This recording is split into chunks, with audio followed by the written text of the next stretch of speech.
A continuación, escucharemos las palabras del doctor José Manuel Arroyo, vicepresidente de la Corte Suprema de Justicia. Muy buenos días a todas y a todos. Señor William Soto, embajador mundial de Activistas por la Paz, doctor Gilbert Armijo, presidente de la Sala Constitucional, don Manuel Ventura, juez de la Corte Interamericana de Derechos Humanos, señora Gabriela Lara, directora general de la Embajada, señor Eduardo Trejos Lali, vicecanciller de la República, señor Camilo Montoya, delegado ante el Tribunal Superior de Bogotá, señor Ricardo Martínez, oficial nacional de Educación de la UNESCO, señora homenajeada doña Frida Goldberg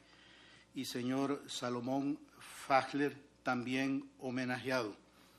Señoras y señores del cuerpo diplomático acreditado en Costa Rica, representantes de institutos internacionales, señor magistrado de la Corte Suprema de Justicia, señoras y señores diputados, alcaldes, rectores universitarios, invitados especiales, estimados todos y todas. Nos unimos hoy a la celebración del Día Internacional de Conmemoración en memoria de las víctimas del Holocausto, que se realiza el 27 de enero de cada año con el propósito de recordar y honrar a las víctimas de este terrible acontecimiento, que no solo afectó a las víctimas directas, sino que también representa un hecho de profundo dolor para toda la humanidad. Acatamos así la decisión de la Asamblea General de las Naciones Unidas, que en resolución 67 de 1 de noviembre del 2005 fue tomada durante su sesión plenaria 42, después de una sesión especial que se celebró en enero de ese mismo año, en donde la Asamblea conmemoró el 60 aniversario de la liberación de los campos de concentración implantados por el nacionalsocialismo alemán en la tercera y cuarta décadas del siglo pasado. Previo a esta designación efectuada por la Asamblea de las Naciones Unidas, tanto en Alemania como en la Gran Bretaña, ya se habían proclamado días de recordatorio al Holocausto para marcar una fecha de reflexión sobre las atrocidades cometidas por bandas de fanáticos partidarios en perjuicio de millones de seres humanos.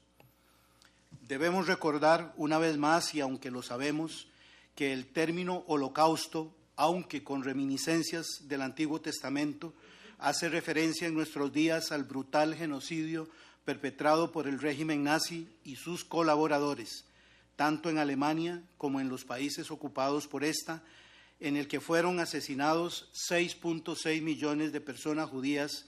y un estimado de 5 millones de personas más no judías, entre los cuales se encontraba 1 millón de gitanos, además ciudadanos polacos,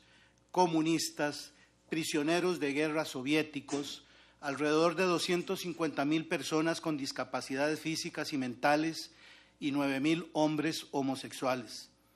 todos muertos a mano de aquel oprobioso régimen y de sus colaboradores.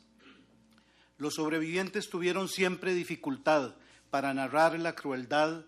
de la que fueron víctimas y tuvieron que reconstruir sus vidas sin la presencia de sus seres queridos, que habían muerto sin el consuelo de regresar a los hogares que habían conocido, sin sus pertenencias y muchas veces en entornos totalmente distintos y ajenos a lo que hasta entonces habían conocido. De lo que he leído sobre este obligado tema para cualquier jurista preocupado por el humanismo, me han impresionado particularmente la interpretación del sociólogo polaco-estadounidense Zygmunt Bauman, quien señala que la diferencia entre el Holocausto y la infinita serie de genocidios que han marcado la historia universal es la impronta de la modernidad, la capacidad que se tuvo a la altura del siglo XX de aplicar al exterminio de seres humanos toda la tecnología, la organización burocrática y la metodología de la producción de mercancías en serie y que, concebida en principio para el avance industrial y el progreso humano, fue aplicada de manera rigurosa, fría, sistemática y demencial en la tarea de dar muerte a millones de seres inocentes. El traslado masivo de personas a centros de destino, su clasificación según condiciones naturales y personales, el diseño e instalación de los mecanismos de gasificación y finalmente los delirantes métodos de cremación que buscaron inútilmente borrar las huellas de aquella ignominia. Sí, la humanidad nunca tuvo tanto avance tecnológico y nunca antes lo había puesto al servicio de semejante atrocidad. La otra impresión imborrable que he tenido sobre este tema viene de la pluma de Hannah Arendt. Su profunda reflexión de gran vigencia sobre la banalidad del mal. ¿Cómo explicar que seres humanos comunes y corrientes, es más, personas relativamente cultas, con acceso a los bienes de una sociedad desarrollada y moderna, supuestamente cristianas, son capaces de realizar los actos más atroces insertos en un engranaje del cual cada pieza puede alegar después que no sabía, que no conocía, que solo seguía órdenes y que no son capaces siquiera de visualizar su propia culpa y la responsabilidad que les corresponde en aquella catástrofe. O peor aún, banalidad que alcanza a personas capaces de perpetrar los denigrantes crímenes, justificándolos en la edificación de un mundo nuevo, de una nueva era, o bien en la superioridad de una raza o el destino ineludible de un pueblo. Banalidad, en fin, de quienes fueron incluso cómplices, siendo víctimas por una comprensible estrategia de sobrevivencia en las más inhumanas condiciones. Se estima que en el Holocausto en total perecieron unos 11 millones de seres humanos. De estos, 1 millón fueron niñas y niños judíos. Para comprender el horror de lo que sucedió, debe mencionarse una vez más y hasta el cansancio que de la población judía total que habitaba Europa, que eran unos 9 millones de personas, 2/3 fueron asesinadas. Durante 6 años, desde 1939 hasta 1945, los judíos fueron víctimas de ataques y asesinatos en los que han sido el genocidio más grande de la historia moderna, hechos que formaron parte de un más amplio engranaje de actos de opresión y matanza perpetrados por los nazis contra varios grupos étnicos y políticos en Europa. Esto fue posible gracias a la existencia de una burocracia estatal, al funcionamiento de un Estado que ha sido calificado como Estado genocida, el cual creó una red de 42.500 locales en Alemania y los territorios ocupados para concentrar,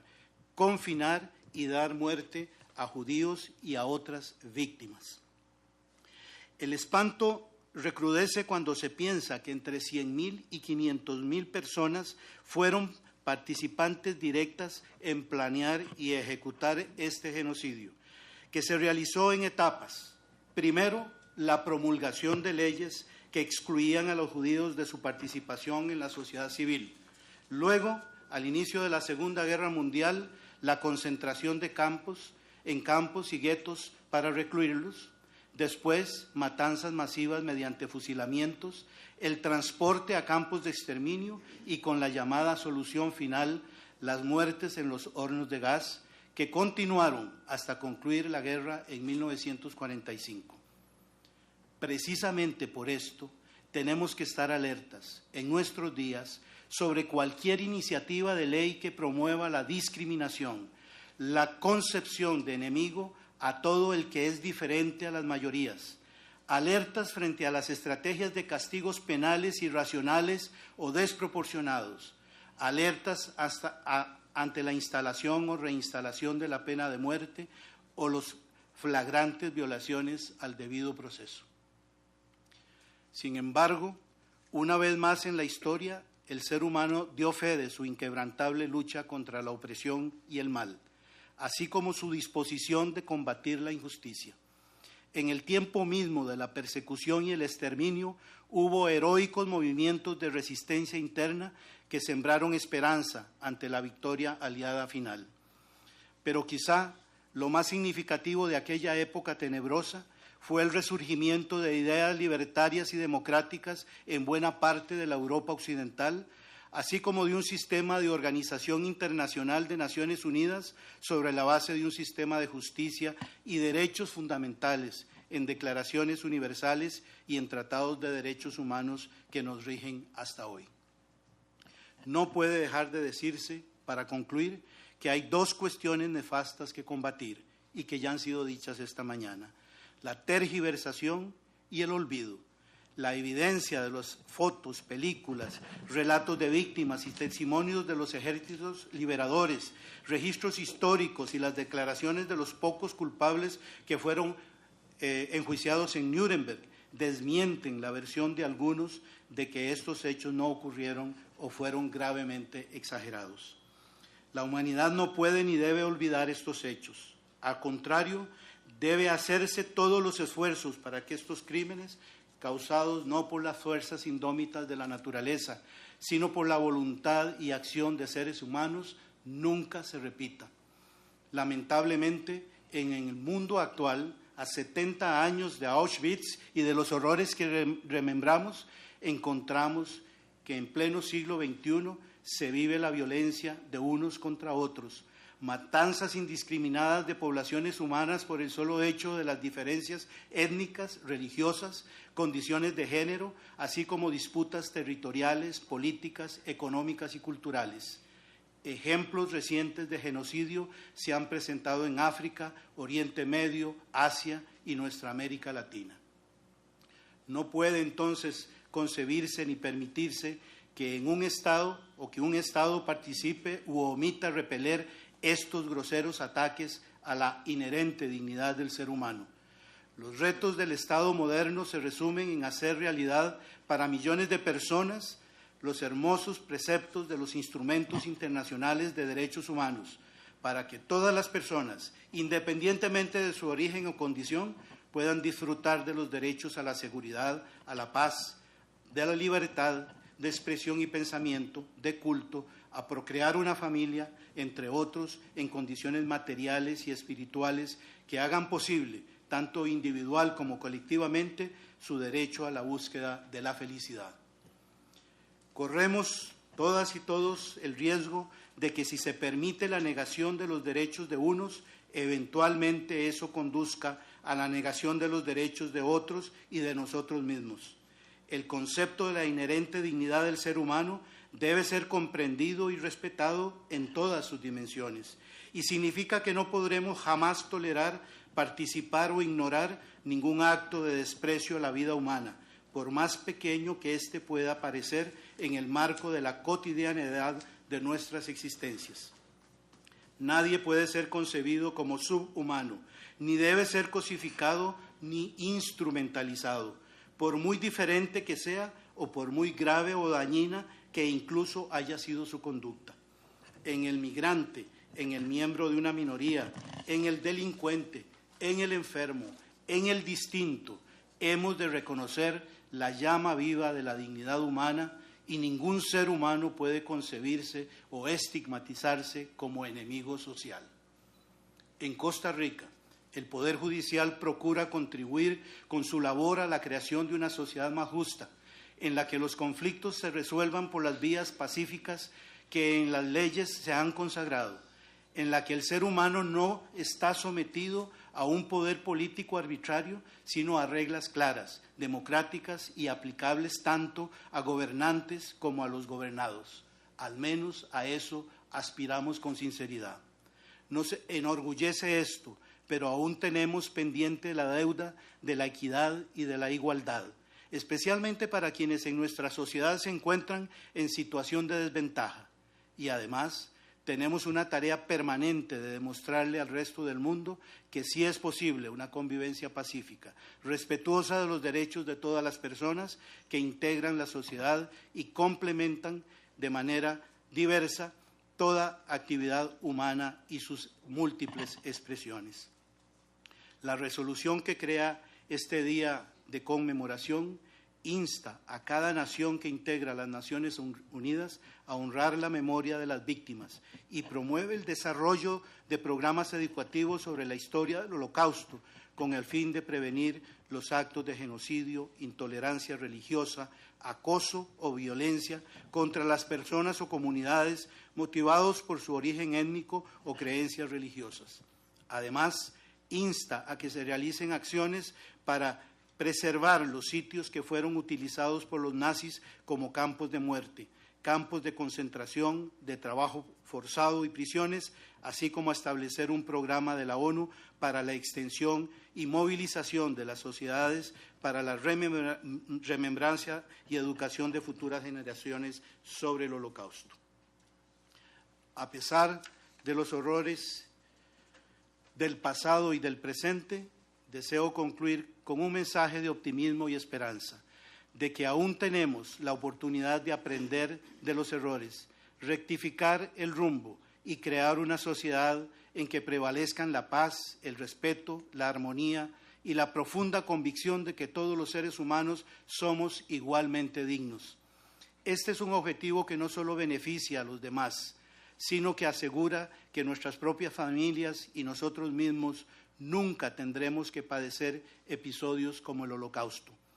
La humanidad ha de seguir apostando por el progreso humano, el respeto a la dignidad de las personas, que solo se manifiesta en el respeto a sus derechos inalienables y en un amplio concepto de tolerancia a las diferencias, que es donde se juega el destino de la democracia. Muchas gracias, muy buenos días.